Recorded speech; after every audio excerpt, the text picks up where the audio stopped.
1924 оны 11-р сарын 26. Аз твдээ анх удаа Монгол улс төрийн эрх ард түмний гарт байна гэдгийг үндсэн хуулиараа тунхаглаад эмэгтэйчүүд сонгуульд орох эрхийг бас Аз твдээ анх удаа баталгаажуулж өгсөн.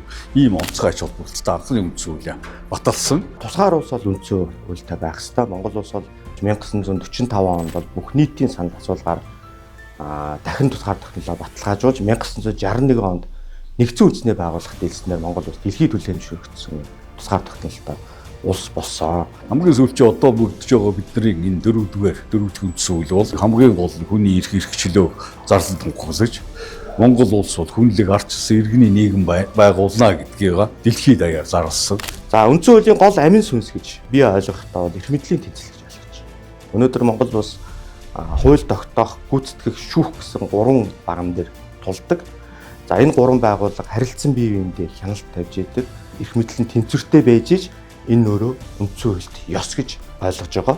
Хүн ямар үндсэн хуулийн үед ажиллаж амьдарч байна уу хамаагүй тэр улсын иргэн бол үндсэн хуулиа сахин хэрэгжүүлж биелүүлж үндсэн хуулиндаа захирагдчих явах ёстой л дээ. Хүн бол хуулийн дор явж иж хүний нийгэм сая амжилттай явдаг зөв төгсөлтэй. Санан тунхаглах ирээдүй.